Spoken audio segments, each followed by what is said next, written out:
حي على العزاء حي على آج کل ایک نئی بات سامنے آنے لگی کہ جی عزاداری کا ایک مقصد ہونا چاہیے، اگر وہ مقصد حاصل نہیں ہو رہا ہے تو اس عزاداری کا فائدہ کیا؟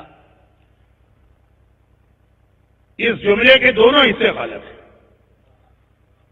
پہلے ہم دوسرے حصے پر جائیں کہ اگر کسی چیز کا مقصد پورا نہ ہو تو یہ کہنا کہ اس کا فائدہ کیا ہو گیا،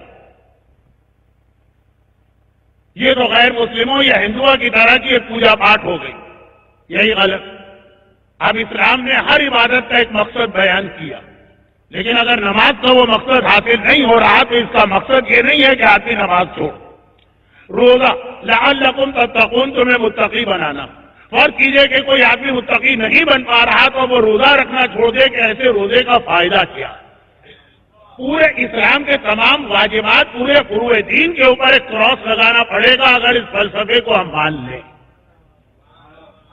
تو پہلی بات تو یہ کہ یہ دوسرا حصہ بھی غلط اور پہلا حصہ بھی غلط کہ عزاداری کا ایک مقصد ہونا چاہیے۔ عزاداری خود ایک بہت بڑا مقصد ہے، اس سے ہمیں دوسرے فائدے حاصل ہوتے ہیں جو ہر عبادت سے حاصل ہوں گے، لیکن یہ کہنا کہ اس کا اپنا اور کوئی مقصد ہے نہیں۔ سب اعزاز پہ آ کے بیٹھنا، ایک ماں اپنے بیٹے کے جوان بیٹے کے موت پہ مرتی ہے تو اس کا مقصد کیا ہوتا؟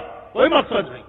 اس کے دل کو چوٹ لگی ہے، اسے محبت ہے اپنے بیٹے سے، اس کی آنکھ میں آنسو آ ہی جائے، وہ روکنا بھی چاہے تو نہیں روک پائے گی۔ اب اگر کوئی کہے کہ بھائی جوان بیٹے کی موت پہ رونے کا کوئی مقصد ہونا چاہیے، اگر کوئی مقصد نہیں تو رونے کا فائدہ کیا؟ اس کے پاس سب کچھ ہے مگر انسان کا دل نہیں ہے، پتھر دل اس کے پاس ہے۔ اللجن اللجن اللجن اللجن یا مولا اللجن اللجن اللجن اللجن اللجن اللجن اللجن اللجن یا صاحب السماء